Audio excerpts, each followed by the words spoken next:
Comme les trois questions portent sur le même sujet, je crois qu'il vaut mieux grouper effectivement la réponse. Bon, j'ai discuté plusieurs fois avec André Bellon, donc je connais parfaitement cette thèse. Discussion qui n'a jamais pu déboucher, pas plus, je pense, qu'elle débouchera ce soir. S'il s'agit d'exprimer le vœu d'une constituante, moi je vous rejoins pleinement, je souhaiterais qu'il y ait une constituante. Et je pense qu'il y en aura une un jour. La question n'est pas celle-là, de savoir si on est pour ou contre le principe d'une constituante. Le principe, c'est de savoir comment on fait aujourd'hui. Et à ce stade-là, c'est moi qui vous pose la question. Comment faites-vous? Et dans votre intervention, vous n'avez pas dit comment vous faites. Je ne vais pas vous dire ça en 30 secondes. Oui, mais enfin, écoutez, moi je vous ai dit pour quelle raison ça ne pouvait déboucher que sur une conclusion dangereuse. Et je vous ai dit pourquoi. Et contestez-moi autant que vous voudrez. 25% de Parti Socialiste, 25% du MP et 25% de Front National, quelle constitution vous faites avec ces trois-là? Vous ne pouvez pas échapper à cette question. Alors, ça n'empêche pas qu'on peut continuer à réfléchir, je suis tout à fait d'accord. Et puis le jour où les conditions seront meilleures, il faudra effectivement peut-être poser la question d'une manière plus concrète pour le moment. D'autant plus, si vous voulez, que les choses ont évolué dans ce petit livre. J'ai relu il y a quelques jours, en pensant à cette réunion, ce qu'a déclaré Jean-Luc Mélenchon. Jean-Luc Mélenchon, dans son intervention là,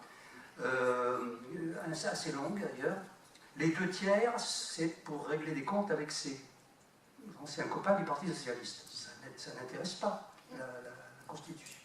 Bon. Et il propose une constituante européenne. Et on peut vérifier. Hein. C'est pourquoi il faut parler concrètement, vous voyez, parce que si vous ne parlez pas concrètement, vous exprimez un vœu sympathique, et je trouve sympathique que vous soyez pour une constituante. Je me suis posé depuis longtemps la question, mais pour le moment, dans les conditions d'aujourd'hui, je n'ai pas trouvé la solution. Alors, on peut penser effectivement, comme à Athènes sur l'Agora, tirage au sort, on tire au sort les fonctionnaires, les juges, etc. Est-ce qu'on peut faire ça dans un pays de 65 millions d'habitants? Et quel sens et qu'est-ce qu'on peut en attendre? Non, mais moi je suis tout prêt, hein, ça me gêne pas du tout d'envisager cette hypothèse. Il faut voir à quoi elle conduit véritablement. Et à mon avis, elle conduit à des situations qui peuvent être ou complètement inefficaces, ou anarchiques, ou dangereuses. Mais là encore, poussez plus loin votre proposition. On tire au sort quoi? Les députés? Non, les constituants. Oui, mais bon, on sort les constituants. Alors, les constituants, vous avez un panel, bon, imaginons qu'il soit représentatif en France. Vous croyez qu'on aboutit à une constitution comme ça? Vous croyez? Moi, je peux vous dire qu'une constitution, c'est très difficile à faire. Attendez. Très difficile à faire. Et je me souviens d'avoir lu dans le passé des interventions à l'Assemblée nationale pendant la période de la constituante. Je me souviens en particulier d'une intervention de François Billoux, qui était directeur de l'Humanité, je crois.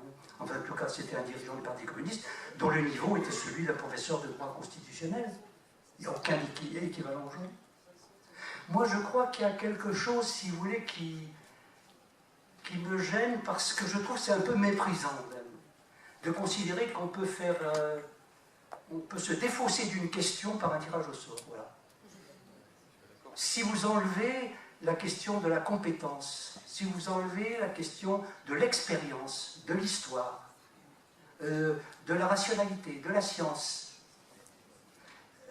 à quoi vous aboutissez? Je crois que c'est vain. Cela dit, continuons à réfléchir aux possibilités. Sauf que si vous dites que le moyen démocratique de représenter la France, c'est la proportionnelle sur l'ensemble du corps électoral, il faut être conséquent. Vous ne pouvez pas mettre en parallèle une représentation basée sur le scrutin proportionnel et à côté un tirage au sort. Lequel sera légitime des deux? Non, mais écoutez, c'est vous qui devez répondre à cette question. Hein. Moi, j'essaye de me mettre sur votre terrain, et ce terrain est plutôt pour moi une impasse.